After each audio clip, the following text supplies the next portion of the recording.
Black and white ചാനലിലേക്ക് സ്വാഗതം. Shri അരുൺകുമാറിന്റെ IHRD director പോസ്റ്റിലേക്കുള്ള യോഗ്യതയെക്കുറിച്ച് ഹൈക്കോടതി സ്വയമേവ ഒരു കേസെടുത്തു എന്ന വാർത്ത വരുന്നുണ്ടല്ലോ. ശ്രീ അരുൺകുമാറിനെതിരെയുള്ള നിയമ പോരാട്ടം തുടങ്ങുന്നതിന് എന്തായിരുന്നു കാരണം? ശ്രീ അച്യുതാനന്ദന്റെ മകൻ അരുൺകുമാറിനെതിരെ ആദ്യം ആരോപണം ഉയർത്തിയത് അന്തരിച്ച നമ്മുടെ മുഖ്യമന്ത്രി ശ്രീ ഉമ്മൻചാണ്ടി സാറായിരുന്നു. അദ്ദേഹം നിയമസഭയിൽ ഉന്നയിച്ച ആരോപണങ്ങളെപ്പറ്റി അന്ന് ശ്രീ അച്യുതാനന്ദൻ ഒന്നും സംസാരിച്ചിട്ടില്ല. അദ്ദേഹത്തിന്റെ ആ അടുത്ത ഇലക്ഷന് ശേഷം ശ്രീ ഉമ്മൻചാണ്ടി ഉന്നയിച്ച ആരോപണങ്ങളെപ്പറ്റി നിയമസഭയിലും ചർച്ചകൾ നടക്കുന്ന സമയത്താണ് ഞാൻ ഈ വിഷയം ബഹുമാനപ്പെട്ട തിരുവനന്തപുരം വിജിലൻസ് കോടതിയിൽ ഹർജിയായിട്ട് കൊടുക്കുന്നു. ആ കേസിൽ വളരെ വ്യക്തമായിട്ട് ഉള്ള നിയമലംഘനം CAG റിപ്പോർട്ടിലുണ്ടായിരുന്നു. CAG റിപ്പോർട്ടിന്റെ ബേസിലാണ് ആ കേസ് ഞാൻ വിജിലൻസ് കോടതിയിൽ കൊടുക്കാൻ കാരണം. ആ കേസിൽ വളരെ വ്യക്തമായ ഒരു തീരുമാനം കേന്ദ്ര ഗവൺമെന്റ് ഫിനിഷിംഗ് സ്കൂൾ, അതായത് എഞ്ചിനീയറിംഗ് ഡിഗ്രി കഴിഞ്ഞവർക്കുള്ള ഫിനിഷിംഗ് സ്കൂൾ തുടങ്ങാനുള്ള തുക അന്നത്തെ IT മിനിസ്റ്റർ ആയിരുന്ന ശ്രീ അച്യുതാനന്ദന്റെ വകുപ്പിലാണ് ആ തുക അനുവദിച്ചത്. ഈ ഫിനിഷിംഗ് സ്കൂൾ എന്ന് പറയുമ്പോഴത്തേക്ക് സ്കൂളിന്റെ ഏതോ ഉപവിഭാഗമായിട്ട് വിചാരിച്ചുകൊണ്ടാണോ എന്ന് എനിക്കറിയത്തില്ല. ആ പൈസ, ആ തുക സ്കൂൾ എഡ്യൂക്കേഷൻ മിനിസ്ട്രിയിലോട്ട് കൈമാറ്റം ചെയ്തു. മാത്രമല്ല, ആ ഫിനിഷിംഗ് സ്കൂളിന്റെ ഡയറക്ടറായിട്ട് ഈ IT മിനിസ്റ്റർ ആയിരുന്ന അച്യുതാനന്ദന്റെ മകനെ തന്നെ നിയമിക്കുകയും ചെയ്തു.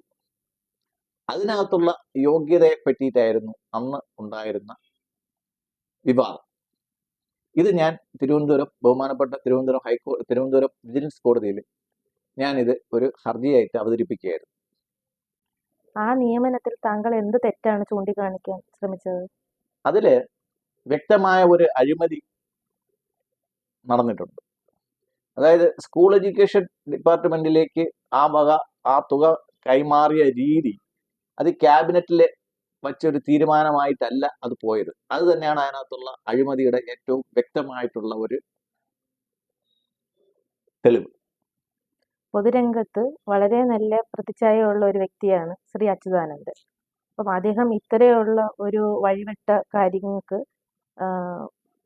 വഴിവിട്ട കാര്യങ്ങൾ ഉണ്ടെന്ന് കരുതാൻ കാരണം എന്താണ്? അല്ല, ഇത് ഞാൻ വ്യക്തിപരമായിട്ട് അന്വേഷിച്ച് ടാർഗറ്റ് ചെയ്തു പോയ ഒരു കേസല്ല. ഇത് CAG റിപ്പോർട്ടിന്റെ ബേസിലാണ് ഈ കേസ് വിജിലൻസ് കോടതിയിൽ ഫയൽ ചെയ്യാവുന്നത്. എൻ്റെ സ്വന്തമായിട്ടുള്ള ഫൈൻഡിങ്സ് ഒരിക്കലും അതിനകത്ത് നമ്മൾ ചേർത്തിട്ടില്ല. അത് CAGയുടെ റിപ്പോർട്ടിൽ CAGയുടെ പരാമർശങ്ങളാണ് ഞാൻ ആ കോടതിയുടെ മുമ്പ് നമ്മൾ കാണിക്കാൻ ശ്രമിച്ചിട്ടുള്ളത്. CPM general secretary MA baby എങ്ങനെയാണ് ഈ കേസുമായി ബന്ധപ്പെടുന്നത്?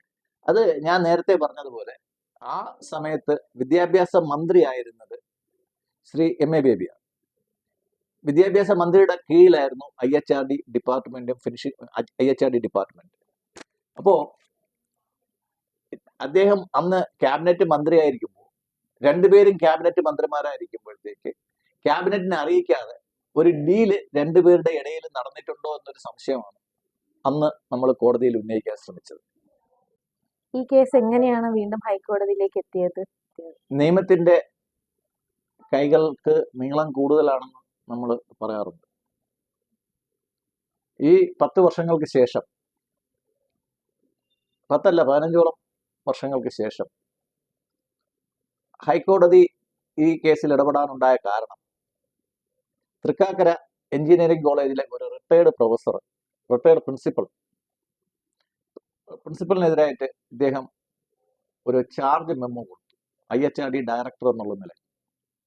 IHRD എന്ന് പറഞ്ഞ ഒരു സ്ഥാപനം ഒരു യൂണിവേഴ്സിറ്റി ലെവലിൽ വിഭാവനം ചെയ്യപ്പെട്ട ഒരു സ്ഥാപനമാണ്. ഒരുപാട് എഞ്ചിനീയറിംഗ് കോളേജുകൾ ഭരിക്കുന്ന ഒരു സ്ഥാപനമാണ് IHRD. അപ്പോൾ വെറും ഒരു MBA കാരനായ, MCA കഴിഞ്ഞ് ഒരു MBA എടുത്തിട്ടുള്ള ഒരാൾക്ക് ഇത്രയും എഞ്ചിനീയറിംഗ് പ്രിൻസിപ്പൽമാരെ എങ്ങനെ ഭരിക്കാൻ പറ്റുന്നു എന്നുള്ള ഒരു ചോദ്യം അന്നേ ഉയർന്നു വന്നതാണ്. പക്ഷേ അവിടെ അച്യുതാനന്ദന്റെ മകൻ എന്നുള്ള ഒരു പരിഗണനയിൽ തന്നെയാണ് അദ്ദേഹം അന്ന് ഈ പോസ്റ്റിലേക്ക് നിയമിതനായത്. മാത്രമല്ല അദ്ദേഹം അന്ന് തെറ്റായിട്ടുള്ള വിവരങ്ങൾ കാണിച്ച് കേരള യൂണിവേഴ്സിറ്റിയിൽ PhDക്ക് രജിസ്റ്റർ ചെയ്തിട്ടുണ്ടായിരുന്നു. അതും അതോടെ ഉപേക്ഷിച്ചിട്ട് പോയി. അല്ലെങ്കിൽ ഇപ്പോൾ ഡോക്ടർ അരുൺകുമാർ എന്ന് നമ്മൾ കേൾക്കുമായിരുന്നു. അപ്പോൾ ആ നിയമനത്തിലും ആകെ അഴിമതി നടന്നിട്ടുണ്ട് എന്നുള്ള കാര്യം വ്യക്തമാണ്. അച്യുതാനന്ദൻ വെളുത്ത ഷർട്ടായിരിക്കാം ഇടുന്നത്, വെളുത്ത ജൂബയായിരിക്കാം ഇടുന്നത് എന്ന് വെച്ചുകൊണ്ട് അതിൽ കരി പുരളാൻ പാടില്ല എന്ന് നമുക്ക് ആർക്കും നിർബന്ധിക്കാൻ പാടില്ലല്ലോ. ഈ കേസിലെ നിയമ പോരാട്ടം തുടങ്ങിയ ആളെന്ന നിലയ്ക്ക് ഹൈക്കോടതി സ്വയമേവ എടുത്ത ഈ കേസിൽ താങ്കൾ കക്ഷി ചേരാൻ താല്പര്യപ്പെടുന്നുണ്ടോ? തീർച്ചയായിട്ടും ഈ കേസിൽ ഒരു കക്ഷിയാകാനുള്ള യോഗ്യത എനിക്കുണ്ട്. സാധാരണഗതിയിൽ ഹൈക്കോടതി എടുക്കുന്ന കേസുകളിൽ മറ്റുള്ളവർ കക്ഷി ചേരുമ്പോഴത്തേക്ക് ഇയാൾക്ക് ഇതിനകത്തുള്ള താല്പര്യം എന്താണ് എന്ന് നമുക്ക് സ്ഥാപിക്കേണ്ടി വരും. പക്ഷേ ഇത് സംബന്ധിച്ചുള്ള കോടതി വ്യവഹാരങ്ങളിൽ തുടങ്ങിയ ആളെന്നുള്ള രീതിക്ക് തീർച്ചയായിട്ടും എനിക്കും ഈ കേസിൽ കക്ഷി ചേരാൻ പറ്റും എന്നാണ് എൻ്റെ അഭിഭാഷകൻ നൽകിയ ഉപദേശം. ഓക്കെ, ഈ കേസിൽ വിജിലൻസ് അന്വേഷണം എങ്ങനെയായിരുന്നു എന്നാണ് താങ്കളുടെ അഭിപ്രായം? ഇത് കേരളത്തിന്റെ രാഷ്ട്രീയത്തിന്റെ ഒരു പരിച്ഛേദമാണ് ഈ കേസ്. ശ്രീ ഉമ്മൻചാണ്ടി ഉന്നയിച്ച ആരോപണങ്ങളാണ് ഞാൻ വിജിലൻസ് കോടതിയിൽ ഉന്നയിച്ചതെങ്കിലും അതിനെപ്പറ്റി ശ്രീ VD സതീശൻ, ഇന്നത്തെ പ്രതിപക്ഷ നേതാവ് VD സതീശൻ അധ്യക്ഷനായ നിയമസഭാ സമിതി അന്വേഷിച്ചെങ്കിലും കേരളത്തിലെ എല്ലാ കോൺട്രവേഴ്സ്യൽ ആയിട്ടുള്ള കേസുകളിലും സംഭവിച്ചതുപോലെ ഈ കേസിലും ഒരു അഡ്ജസ്റ്റ്മെന്റ് നടന്നു. അതിന് ഏറ്റവും വലിയ ഉദാഹരണം, എൻ്റെ ഈ കേസ് ഫയൽ ചെയ്ത് 3 വർഷമായിട്ടും അതിൻ്റെ ലീഗൽ അഡ്വൈസറായിട്ട് കഴിഞ്ഞ ഗവൺമെന്റ് നിയമിച്ച ആളെ ശ്രീ ഉമ്മൻചാണ്ടി സർക്കാർ മാറ്റിയില്ല എന്നുള്ളതാണ്. ഈ കേസിലെ ശ്രീ അരുൺകുമാറിന്റെ സസ്പെൻഷനുമായിട്ട് ബന്ധപ്പെട്ട് അന്നത്തെ വിദ്യാഭ്യാസ മന്ത്രിയായിരുന്ന ശ്രീ അബ്ദുൾ റബ്ബിനെ ഞാൻ നേരിട്ട് സമീപിച്ചു. ശ്രീ കുഞ്ഞാലിക്കുട്ടി സാഹിബിനെ ഞാൻ സമീപിച്ചു. ഇപ്പൊ വിദ്യാഭ്യാസ വകുപ്പ് അന്ന് ലീഗിൻ്റെയിലാണല്ലോ. അപ്പോൾ ലീഗിന്റെ സൈഡിൽ നിന്ന് അത് സംബന്ധിച്ച് യാതൊരുവിധ കാര്യങ്ങളും നടക്കുന്നില്ല. അന്ന് ഈ കേസ് ഫയൽ ചെയ്യുന്നതിന് എനിക്ക് ഒരു ഉത്തേജനമായിരുന്നത് ശ്രീ K മുരളീധരൻ ജി ആയിരുന്നു. അദ്ദേഹത്തെ സമീപിച്ചപ്പോഴത്തേക്കും അദ്ദേഹം പറഞ്ഞത് നിങ്ങൾ ലീഗുമായിട്ട് ബന്ധപ്പെടുമെന്നാണ് പറയുന്നത്. ഇവർ രണ്ടുപേരെയും കഴിഞ്ഞിട്ട് അപ്പോഴത്തേക്ക് ലീഗൽ അഡ്വൈസറെ മാറ്റുന്നത് അന്നത്തെ നിയമമന്ത്രിയായിരുന്ന ശ്രീ KM മാണിയുടെ വകുപ്പായിരുന്നു. അദ്ദേഹത്തെ ഞാൻ ഇതുമായിട്ട് ബന്ധപ്പെട്ടു പോയി കണ്ടെങ്കിലും ലീഗൽ അഡ്വൈസറെ മാറ്റാനോ കോടതിയിൽ ഇത് സംബന്ധിച്ച് ഒരു നിലപാടെടുക്കാനോ ഒന്നിനും UDF ഗവൺമെന്റ് തയ്യാറായില്ല. അപ്പോ അതിന്റെ ഉള്ളറകളിൽ പലതും പറഞ്ഞത് UDFന്റെ പല നേതാക്കളെയും സംബന്ധിച്ചുള്ള കേസുകളും ഈ കേസുകളുമായിട്ട് ചേർത്ത് വെച്ചിട്ട് UDFും LDFും തമ്മിൽ ചില അഡ്ജസ്റ്റ്മെന്റുകൾ നടക്കുന്നു എന്നുള്ളതാണ്. അതിനുദാഹരണം, ഇപ്പോ തന്നെ കർത്തായുടെ കേസ് വന്നപ്പോഴത്തേക്ക് LDFന്റെയും UDFന്റെയും നേതാക്കൾ ഉണ്ടായിരുന്നത് കൊണ്ടാണ് ശ്രീ കുഴൽനാടൻ പോയിട്ട് വേറെ ആരും ഈ ആരോപണം ആയിട്ട് മുന്നോട്ട് പോകാത്ത. കുഴൽനാടൻ തന്നെ അവിടെ വെച്ച് അവസാനിപ്പിക്കുകയാണ് ചെയ്തത് മാസപ്പടി വിവാദം. അപ്പോൾ ഈ LDFും UDFും തീർച്ചയായിട്ടും മാറി മാറി വരും എന്ന ഒരു ഉറപ്പുള്ളത് കൊണ്ട് LDFന്റെ സമയത്തെ കേസുകൾ UDFുകാരും UDFന്റെ സമയത്തുള്ള കേസുകാർ LDFുകാർ മുക്കുന്നത് ഒരു പതിവാണ്. അപ്പൊ ഇവർ രണ്ടുപേരും യോജിച്ചു കഴിഞ്ഞാൽ, കേരളത്തിലെ LDFും UDFും യോജിച്ചു കഴിഞ്ഞാൽ ഒരു വ്യക്തി എന്നുള്ള നിലയ്ക്ക് എനിക്ക് കേസ് മുന്നോട്ട് കൊണ്ടുപോകാൻ സാധിക്കുകയില്ല. അതുകൊണ്ട് ഞാൻ ഈ കേസ് എൻഫോഴ്സ്മെന്റ് ഡയറക്ടറേറ്റിൽ അന്ന് കൊടുത്തായിരുന്നു, SFIയിൽ അയച്ചായിരുന്നു, ഫിനാൻഷ്യൽ CBI എന്ന് പറഞ്ഞൊരു സ്ഥാപനമുണ്ട്, അവർക്ക് അയച്ചായിരുന്നു. അവരുടെ ഭാഗത്തുനിന്നും ആ സമയത്ത് ഇത് സംബന്ധിച്ച് യാതൊരുവിധ നീക്കങ്ങളും ഉണ്ടായിട്ടില്ല. തിരുവനന്തപുരം വിജിലൻസ് കോടതിയിൽ താങ്കൾ സമർപ്പിച്ച ആ കേസിന് പിന്നെ എന്തുണ്ടായി? ഞാൻ ഇത് തന്നെയാണ് പറഞ്ഞത്. ആ കേസിന്റെ പ്രതിപക്ഷവും ഭരണപക്ഷവും ഒരുമിച്ച് നിൽക്കുമ്പോഴത്തേക്ക് കോടതിയിൽ ആ അന്നിരുന്ന വിജിലൻസ് ഡയറക്ടർക്ക് അന്വേഷിച്ച ഉദ്യോഗസ്ഥന് ഇതുമായിട്ട് ബന്ധപ്പെട്ടതല്ലാത്ത കുറെ റെക്കോർഡുകൾ കോടതിയിൽ സമർപ്പിക്കുകയും കോടതി കേസ് തീർപ്പാക്കുകയും ചെയ്തു. ഫർദർ വീണ്ടും ഹൈക്കോടതിയിൽ പോകാമായിരുന്നു.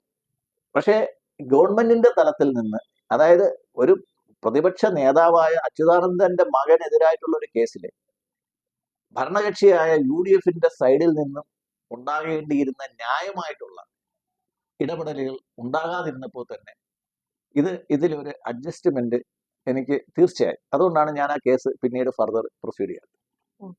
ഹൈക്കോടതിയിൽ എന്തുകൊണ്ടാണ് ഈ കേസും കൊണ്ട് പോവാത്തത്? ഹൈക്കോടതിയിൽ വീണ്ടും ഈ കേസിന് പോയി കഴിഞ്ഞാലും സംഭവിക്കാൻ പോകുന്നത് ഈ ഗവൺമെന്റ് തന്നെയാണ്, ആ UDF ഗവൺമെന്റ് തന്നെയാണ് അന്വേഷണം തൃപ്തികരമാണോ അല്ലേ എന്ന് പറയേണ്ടതും ഹൈക്കോടതിയിൽ നിന്ന് ഇത് അന്വേഷണം വേറൊരു ഏജൻസി ഏൽപ്പിക്കണമെന്ന് തീരുമാനിക്കേണ്ടത്.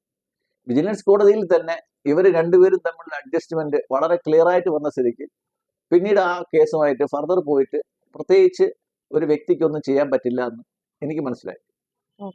ഹൈക്കോടതിയിൽ ഇപ്പോൾ ഈ കേസ് സ്വമേധ എടുത്തതിൽ എന്താണ് താങ്കളുടെ അഭിപ്രായം? ഹൈക്കോടതി സ്വമേധയാ എടുത്ത കേസ് ആയതുകൊണ്ട് ഗവൺമെന്റിന് പെട്ടെന്ന് കേസ് നമുക്ക് അതിന് ഒരു സ്റ്റാൻഡ് എടുക്കാൻ പറ്റത്തില്ല, ഒരു ബയാസ്ഡ് ആയിട്ടൊരു സ്റ്റാൻഡ് എടുക്കാൻ പറ്റത്തില്ല. കാര്യം കോടതി ഈ പ്രിൻസിപ്പള് കൊടുത്ത ഹർജിയിൽ അത് എനിക്ക് ആ നോട്ടീസ് തരാൻ നിയമപരമായിട്ട് എനിക്ക് ചാർജ് മെമ്മോ തരാൻ ശ്രീ അരുൺകുമാറിന് യോഗ്യതയുണ്ടോ എന്നാണ് ആ ചോദ്യം ഉണ്ടായത്. അങ്ങനെ വന്നപ്പോഴത്തേക്കാണ് കോടതി പരിശോധിച്ചപ്പോഴത്തേക്ക് ഇതിനകത്തുള്ള നിയമപരമായിട്ടുള്ള ന്യൂനതകൾ കോടതിക്ക് മനസ്സിലായാലും കോടതി സ്വമേധയാ കേസെടുത്തു. ആ സ്ഥിതിക്ക് കോടതി ഈ കേസ് വളരെ സീരിയസ് ആയിട്ട് എടുക്കുമെന്നും കേരള സർക്കാരിൽ നിന്ന് ഈ അന്വേഷണം മാറ്റി മറ്റൊരു ഏജൻസിയെ ഏൽപ്പിക്കുമെന്നും എനിക്ക് പ്രതീക്ഷയുണ്ട്. ശ്രീ അരുൺകുമാറിന് വരവിൽ കൂടുതൽ സ്വത്തുക്കൾ ഉണ്ടെന്ന് കണക്കാക്കുന്നുണ്ടോ? ഈ കേസിന്റെ അന്വേഷണത്തിന്റെ ഭാഗമായിട്ട് അന്നത്തെ വിജിലൻസ് കോടതിയിൽ സമർപ്പിച്ച റിപ്പോർട്ടിൽ വരവിൽ കവിഞ്ഞ അദ്ദേഹത്തിന്റെ ഭാര്യ ഒരു ഡോക്ടറാണ്, അവരുടെ ആ സമയത്തുള്ള വരുമാനവും ഇദ്ദേഹത്തിന്റെ സ്വത്തുക്കൾ വാങ്ങിച്ചതുള്ള യഥാർത്ഥത്തിലുള്ള വരുമാനമല്ല, റെക്കോർഡുകളിൽ കാണിച്ച വരുമാനവും തമ്മിൽ തന്നെ അന്ന് നല്ല വ്യത്യാസമുണ്ട് എന്ന് കോടതിയിൽ സമർപ്പിച്ച റിപ്പോർട്ടിലുണ്ടായിരുന്നു. അപ്പൊ വിജിലൻസ് കോടതി അതിനകത്തൊരു കേസ് എടുക്കേണ്ടതായിരുന്നു. പക്ഷെ ഞാൻ പറഞ്ഞില്ലേ, ജുഡീഷ്യറിയെ വരെ സ്വാധീനിക്കാൻ കഴിവുള്ള ഒരു സർക്കാരാണല്ലോ ഇപ്പോൾ നിലവിലുള്ളത്. കാര്യം ഇപ്പൊ നിങ്ങൾക്ക് തന്നെ അറിയാം, കഴിഞ്ഞ 8-9 വർഷങ്ങൾക്കിടയ്ക്ക് 10 കോടിയോളം രൂപയാണ് പല അന്വേഷണങ്ങളും വേണ്ടാന്ന് വെക്കാൻ വേണ്ടിയിട്ട് സുപ്രീം കോടതിയിൽ പല വക്കീലന്മാർക്കും കൊടുക്കാൻ വേണ്ടിയിട്ട് ഈ സർക്കാർ ചിലവാക്കിയത്. അപ്പോ നീതിന്യായത്തിന്റെ ന്യായമായ ഒരു നടത്തിപ്പ് ഉണ്ടാവുമെന്ന് പ്രതീക്ഷിക്കാൻ നമുക്ക് യാതൊരു നിർവാഹവും ഇല്ല. അതേസമയം ദൈവത്തിന്റെ കരങ്ങൾ എന്നുള്ള രീതിയിൽ ചില ഇടപെടലുകൾ ഉണ്ടായാൽ മാത്രമേ എന്തെങ്കിലും ഒരു കാര്യം കേരളത്തിലെ രാഷ്ട്രീയ രംഗത്ത് നടക്കാൻ സാധ്യതയുള്ളൂ. ഹൈക്കോടതി എടുത്ത കേസിൽ കേരള സർക്കാർ ന്യായപരമായിട്ടുള്ള ഇടപെടലുകൾ ഉണ്ടാകുമെന്ന് താങ്കൾ പ്രതീക്ഷിക്കുന്നുണ്ടോ? ഒരിക്കലുമില്ല. കാര്യം ഈ ഗവൺമെന്റ് മാറി അടുത്ത ഗവൺമെന്റ് വന്നു കഴിഞ്ഞാലും ഇവര് ചെയ്യാൻ പോകുന്നത് അങ്ങോട്ടും ഇങ്ങോട്ടുമുള്ള കേസുകൾ, നീ എന്റെ മുതുകു ചൊറിയും ഞാൻ നിന്റെ മുതുകു ചൊറിയാം എന്നുള്ള രീതിയാണ് കേരളത്തിലെ രണ്ട് മുന്നണികളും ഈ കഴിഞ്ഞ 75 വർഷമായിട്ട് നടത്തിക്കൊണ്ടിരിക്കുന്നത്. ഇത് തന്നെയാണ് തുടർന്ന് നടക്കാൻ പോകുന്നത്. നന്ദി.